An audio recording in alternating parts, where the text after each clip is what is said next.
Bom dia, pessoal. Desejo a todos uma ótima semana. Estamos dando início agora aqui mais uma semana abençoada por Deus, aqui no seu Temor e Tremor.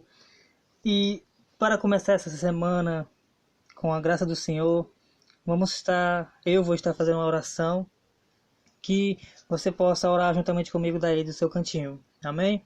Oremos. Senhor nosso Deus, Pai amado e querido, obrigado, Senhor, pela tua bondade, pelas tuas misericórdias se renovarem a cada manhã.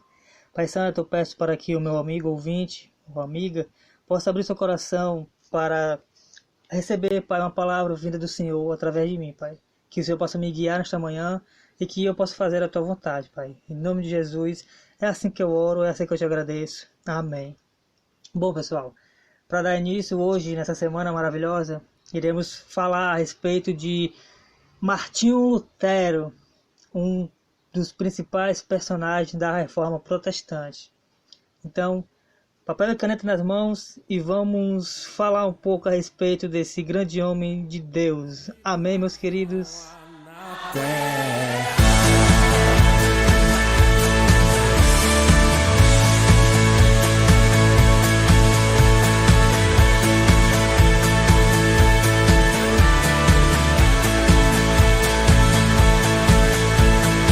Pessoal, então vamos lá, né? Vamos a mais uma semana de estudos voltados a grandes teólogos que tiveram um papel muito importante.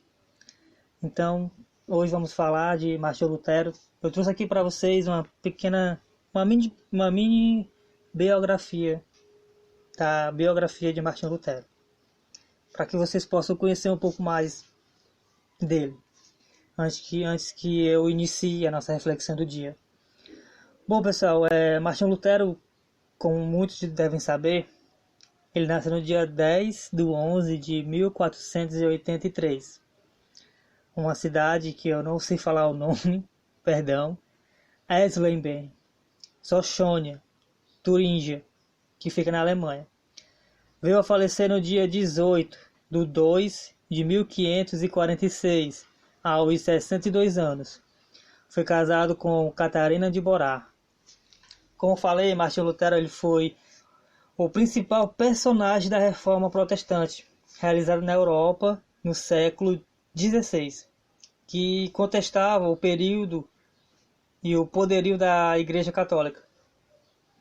Martinho Lutero foi filho de um mineiro que foi conselheiro na cidade de Mansfield. O ambiente onde Lutero foi criado, ele era muito rigoroso e tinha uma história de demônios e feiticeiros.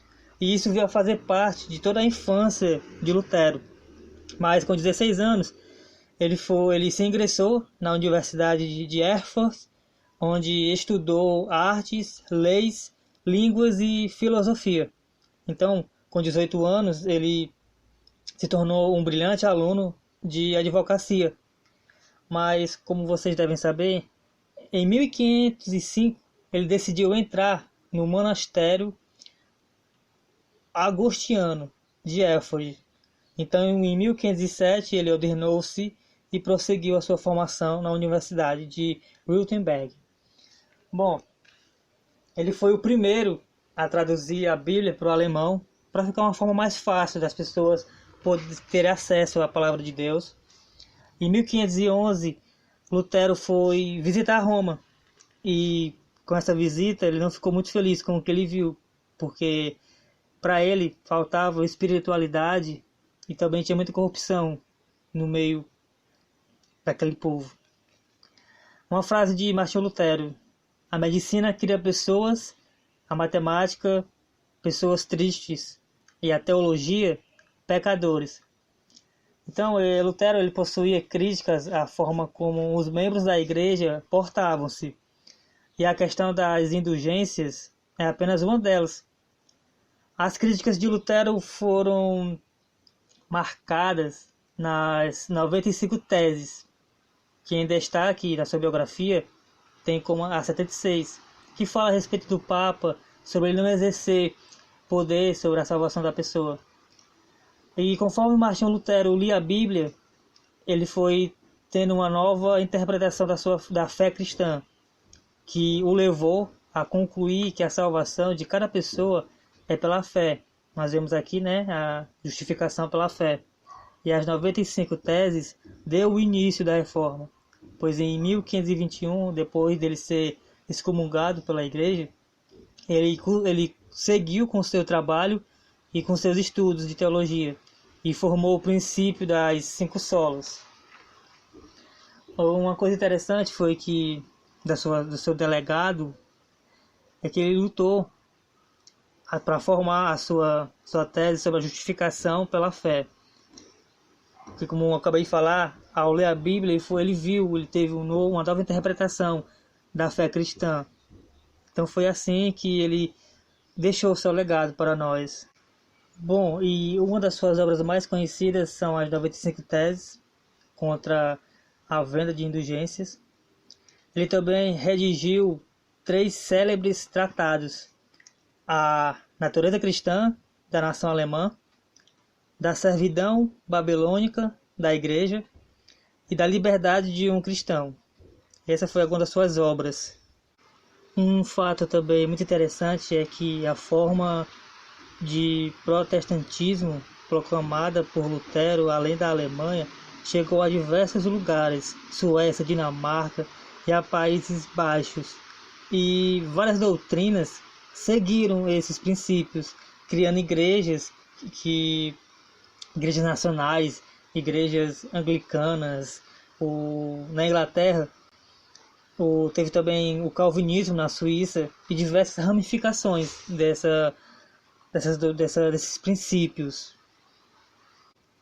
Bom, mas não me demorando muito, essa foi só uma pequena biografia, uma pequena introdução.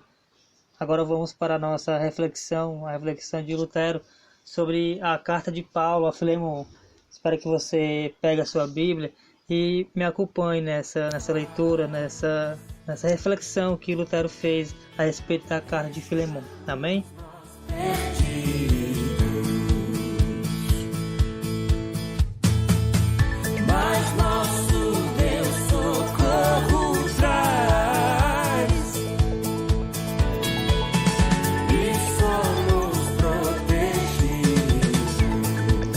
Bom, então espero que você já esteja com a sua Bíblia em mãos. Vamos à leitura. Vamos ler apenas o verso 1 e também o 2, por que não? Amém. Que diz: Filemon, capítulo 1, verso 1. Eu, Paulo, prisioneiro por causa de Cristo Jesus, junto com o irmão Timóteo, escrevo a você, Filemon, nosso amigo e companheiro de trabalho, e à igreja que se reúne na sua casa. Esta carta vai também para nossa irmã Áfia e para Arquipo, nosso companheiro de lutas.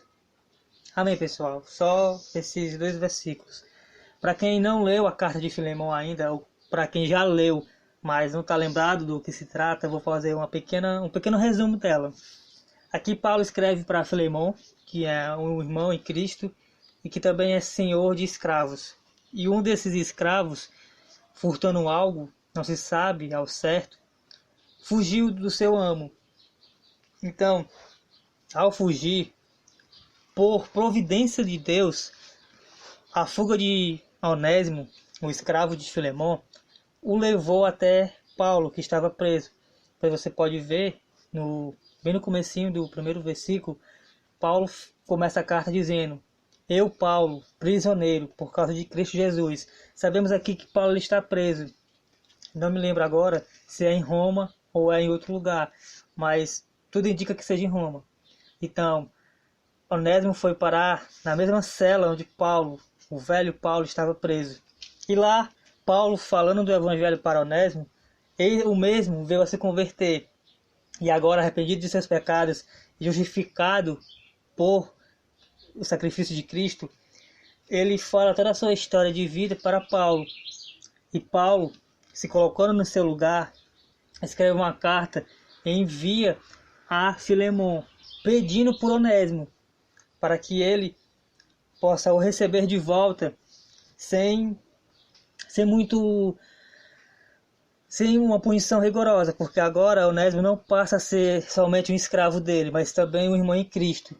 E Paulo sabe de todo o zelo que Filemão tem com os irmãos em Cristo, a ajuda que ele faz, porque no início do versículo ele também fala: Filemão, nosso amigo e companheiro de trabalho. Por mais que Paulo não tenha alcançado Filemão diretamente, mas o evangelho que Paulo estava pregando foi de contra Filemão e ele se converteu. Então, para ele, Filemão deve muito a Paulo. E Paulo tem esse direito, mas ao escrever a carta, se você for ler, ele não impõe esse direito. Então, a carta basicamente é assim: Paulo escreve uma carta a Filemão pedindo por Onésimo para que Filemão o receba de volta e dessa vez perdoe o que quer que ele tenha feito e faça muito mais do que Paulo pede, em vez de perdoar. Porque agora, como ele é um irmão em Cristo, Paulo tinha a esperança de que Filemão fizesse muito mais por ele, o que seria a libertação dele, a liberdade dele. Porque agora, além de servo, ele também é irmão. Então, nós podemos ver aqui um pouco da comparação do que Cristo fez por nós. Por mais que essa carta seja pequena e muitos não dão valor, ela tem muito conteúdo a ser explorado. E eu, particularmente, fiquei muito impressionado quando eu estudei essa carta pela primeira vez. Fiquei fascinado com a teologia que está envolvida nas linhas dessa carta. O comentário de Lutero é o seguinte: esta epístola apresenta um enternecedor e magistral exemplo de amor cristão, pois vemos aí como Paulo abraça a causa do pobre Onésimo, representando-o frente a seu amo, com tudo que pode, procedendo como se ele fosse o próprio Onésimo, o faltoso. Não o faz, porém, com força ou imposição, embora tivesse esse direito, mas desiste desse seu direito, com o que leva Filemão a desistir também do seu direito. Como Cristo fez em relação a Deus Pai, também Paulo procede em favor de Onésimo em relação a Filemão. Pois Cristo também se despojou de seu direito, rendendo-se ao Pai com amor e humildade, de modo que este teve que aplacar sua ira e dobrar seu direito, aceitando-nos por graça, por causa de Cristo, que realmente nos representa e assim nos acolhe do fundo do coração, pois todos somos onésimos, contando que o creiamos. Então, esse foi o comentário de Lutero a respeito da carta de Filemão, que é basicamente isso.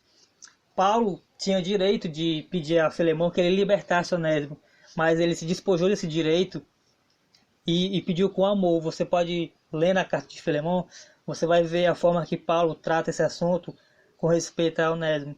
Ele fala com amor e por ser irmão em Cristo, que ele entenda, que ele receba o seu escravo de volta, e Paulo tem a esperança de que ele faça muito mais por ele, que é a liberdade. Assim, se despojando do seu direito, ele quer que Filemão faça do mesmo direito que ele tem como senhor do seu escravo, que ele largue esse direito, que ele põe no chão e liberte Onésimo, que agora é mais do que um escravo, mas também um irmão em Cristo. Antes, Onésimo parecia inútil para ele, mas agora ele é muito útil para Paulo, e muito mais, porque em favor dele, quem deveria estar servindo Paulo na prisão era Filemão, mas ele o adotou Onésimo no lugar dele. É interessante saber que o nome Onésimo, traduzido, significa útil. Então Paulo faz uma comparação na carta, dizendo que antes Onésimo era inútil para Filemão, mas agora ele passou a ser útil. Nós podemos ver aqui a providência do Senhor na vida de Onésimo, levando ele até chegar a Paulo e ouvir o Evangelho e se converter. Essa providência também a gente pode ver na vida de José, que foi vendido pelos irmãos, que sofreu, que passou por mão de pessoas terríveis, foi escravo, até chegar no cargo que ele alcançou de ministro do Egito, se não me falha a memória. Então, tudo isso aqui nós vemos a providência de Deus na vida de Onésimo, um escravo que agora, através do Evangelho de Cristo, se converteu. E a comparação com o sacrifício de Cristo é: aqui Paulo representa Cristo, por ele se colocar em favor de Onésimo, no lugar de Onésimo.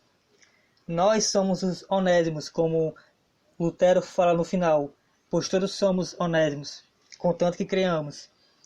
Então, Filemão representa Deus Pai, nos aceitando através do sacrifício de Cristo. Então, meus irmãos, que nós possamos refletir sobre essa pequena meditação, esse pequeno comentário de Lutero, que nós possamos relembrar e pensar a cada dia o sacrifício que Cristo fez naquela cruz por favor de mim e de você. Nós não merecíamos, mas pela sua graça, seu favor imerecido, ele nos reconciliou com o nosso Pai, o nosso Filemão, que nós ferimos a sua santidade, ferimos a santidade de Deus e estávamos como ovelhas desgarradas. Mas por causa de Cristo, ele nos reconciliou com o nosso Pai, o qual nós viramos a face e fugimos por causa do pecado. Essa carta representa muito bem o sacrifício de Cristo, Paulo se entregando no lugar de Onésimo. Se você for ler a carta de Filemão, você vai ver uma parte que fala que Paulo pagaria o dobro do que Onésimo teria dado, o prejuízo que Onésimo teria dado a Filemão, que Filemão poderia colocar na conta de Paulo, e ele mesmo pagaria de próprio punho.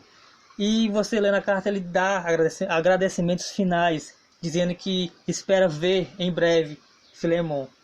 Então, meus irmãos, que você possa refletir sobre essa passagem, sobre essa carta e sobre esse pequeno comentário de Lutero. Que vocês possam, nesta manhã, ser edificados e ter uma semana abençoada. Lembre-se do sacrifício que Cristo fez para reconciliar você e eu com o Pai. Não o crucifiquemos todos os dias quando pecarmos. E se nós pecarmos, Ele é fiel e justo para perdoar nossos pecados. Se está com dificuldade agora, tenha bom ânimo, pois Ele venceu o mundo. E é isso que Ele está querendo para mim e para você. Que nós confiemos nele e confessemos nossos pecados. Que nós não simplesmente fiquemos caídos no meio do caminho. Amém? Vou estar fazendo uma oração para encerrar. Senhor meu Deus e meu Pai, obrigado, Senhor, por mais essa oportunidade de estarmos aqui, Senhor, reunidos, falando da Tua Palavra, Pai. Que o Senhor possa abençoar esta manhã, Senhor, abençoar a vida dos meus irmãos que estão ouvindo esse devocional, e que o Senhor possa continuar, Pai, abençoando o nosso projeto, e que seja tudo para a Tua honra e para a Tua glória, Senhor. Por tudo que nós fazemos aqui é para glorificar o Teu nome.